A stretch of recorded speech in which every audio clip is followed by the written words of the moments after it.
शाप मिला। यद्यपि महाराज परीक्षित बहुत बुद्धिमान है और भक्त हैं, भगवान के प्रति उनका एक अगाध प्रेम है। तो नवदा भक्ति की भी चर्चा अगर हम करें तो नवदा भक्ति में जो प्रथम भक्ति है श्रवण भक्ति, उसके आचार्य हैं श्री परीक्षित जी महाराज। उनके जैसा कोई कथा का रसिक नहीं है।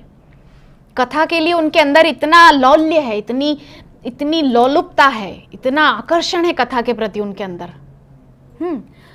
तो कलयुग का जो पहला कुलक्षण प्रकट हुआ था वो यही था कि ऐसे महान राजा को शाप मिल गया। कैसे इतनी बड़ी घटना हो गई? तो शौनक ऋषि यहाँ पे आश्चर्यचकित होकर के प्रश्न कर रहे हैं सूत गोस्वामी से कि आखिर इतने महान राजा को शाप लग कैसे गया?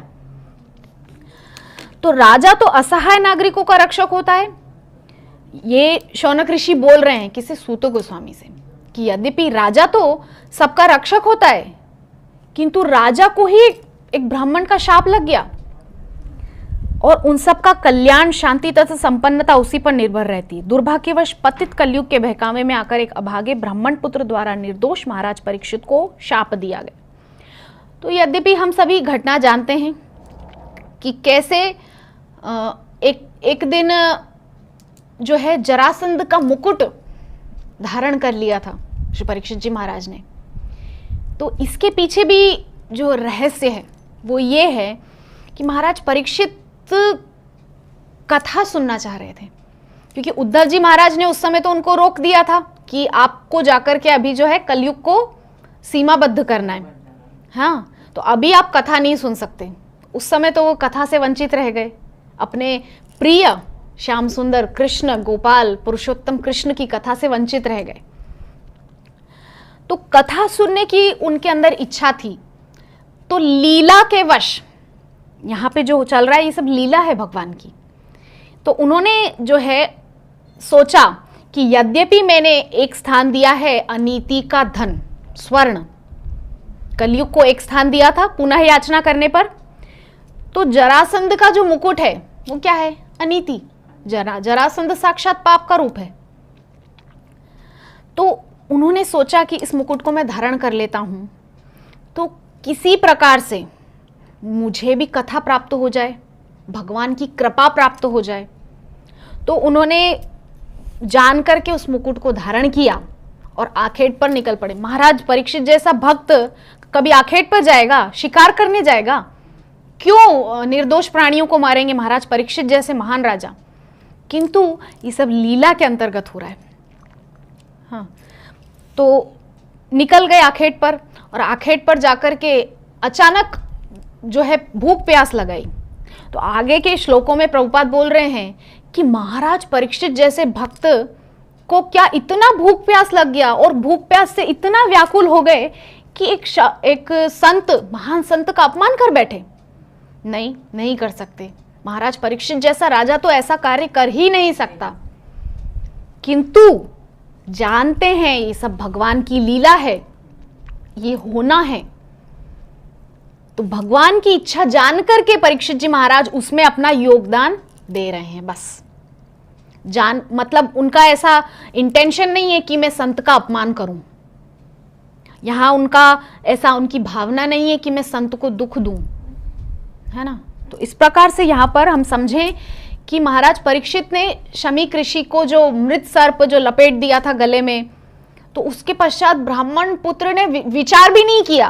तो प्रभुपाद आगे के श्लोकों में बोल रहे हैं कि इससे पता चलता है कि कलयुग में ब्राह्मण जो हैं वो पतित हो गए हैं।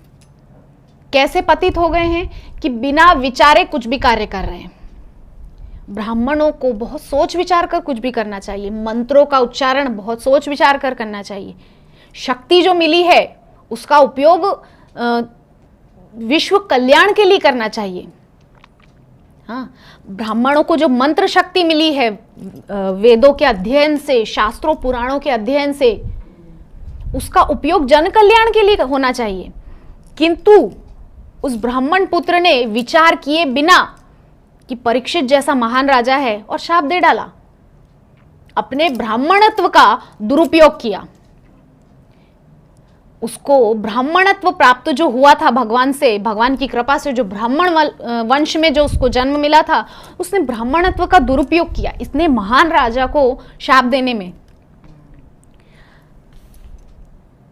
तो यहां कह रहे हैं प्रभुपाद, एक अभागे ब्राह्मण पुत्र द्वारा निर्दोष महाराज परीक्षित को शाप दिया गया। अभागा बोल रहे हैं प्रभुपाद, स्पष्ट रूप से बोल दिया उन्होंने, कोई भेदभाव नहीं, ब्राह्मण है तो है, किंतु एक भक्त ब्राह्मण सबसे ऊंचा होता है। एक वैष्णव ब्राह्मण क्षत्रिय वैश्य शूद्र की जो ये जो बाउंडेशन है, एक बाउंड्री है, उससे ऊंचा होता है। जो वैष्णव है वो सबसे ऊपर है ना।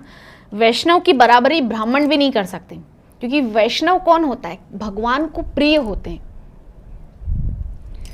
तो इस प्रकार से यहाँ पर प्रभुपाद बहुत स्पष्ट रूप से कह रहे हैं, अभागे ब्राह्मण पुत्र द्वारा निर्दोष महाराज को शापित किया गया और इस प्रकार राजा को 7 दिनों में अपनी मृत्यु के लिए तैयार होना था। अब देखिए यहाँ पर कितनी सुंदर बात है कि 7 दिन का समय मिल गया। कौन है इस पूरी सृष्टि में ऐसा एक जीव भी जो गारंटी से कह सके कि मेरी मृत्यु इतने दिनों बाद आने वाली है? कोई नहीं है ऐसा। महाराज परीक्षित जैसा सौभाग्यशाली इस पूरी सृष्टि में आज तक कोई नहीं हुआ जिनको मृत्यु के 7 दिन पहले पता चल गया कि 7 दिन बाद मृत्यु होने वाली है, और 7 दिनों में अपने मृत्यु को इतना सुंदर उन्होंने बना लिया। तो ये जो श्रीमद् भगवत गीता है, ये हमारा जीवन सुधारती, जीवन जो चल रहा होता है इसको सुधारती, और श्रीमद् भागवतम क्या है, हमारी मृत्यु को सुंदर बनाती है।